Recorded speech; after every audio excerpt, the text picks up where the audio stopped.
Você precisa copiar o texto de uma imagem em JPG ou PNG. É muito importante extrair as informações.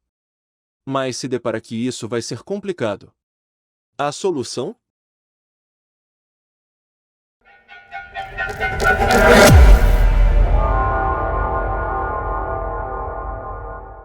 Olá! Quando o assunto é extrair um texto longo, o procedimento é simples: Ctrl+C mais Ctrl+V. Mas e quando você precisa extrair o texto de dentro de uma imagem? Aposto que em algum momento você já tentou isso. Existem ferramentas na web que fazem o trabalho de extração, mas exige alguns procedimentos como inscrição no site, aviso de limitações e depois a necessidade de upload do arquivo de imagem. O que pode desencorajá-lo e acabar desistindo, concorda? Mas o Windows 11 possui uma ferramenta nativa e disponível a todos e que resolve definitivamente este problema. E o melhor, você ganha tempo. Por incrível que pareça, poucos usuários a conhecem, ou em sua maioria utiliza apenas para print de tela do Windows. Vamos à prática. Na busca do Windows, procure pela ferramenta de captura ou digite Windows, mais Shift, mais S e notará o aplicativo sendo aberto.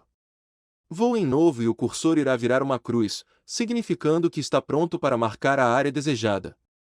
Irei usar esta imagem de exemplo com um texto motivacional. Perceba que a aplicação possui outros recursos, pois além de captura de tela com imagem, possui o recurso de gravação em vídeo, ferramentas de marcação, caixa de texto e marca-texto. Mas como o foco aqui é a extração de texto em imagem, vamos à explicação. Clico no ícone de ações de texto e em seguida copiar todo o texto.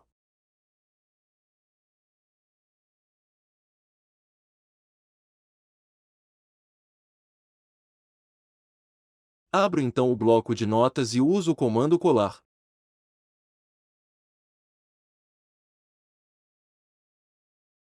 E aí está todo o conteúdo. Se você já possui uma outra imagem salva em seu computador e deseja fazer a extração, basta clicar nos três pontinhos no canto superior direito e abrir arquivo.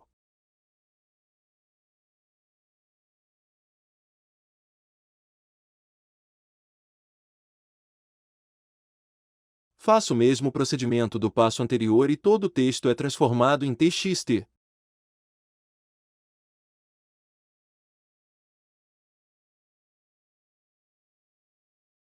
Para agilizar ainda mais o trabalho, sugiro deixar a ferramenta disponível para rápido acesso na barra de tarefas. Por hoje é isso. Se gostou, peço que deixe seu like, compartilhe e inscreva-se no canal. Obrigado e até a próxima!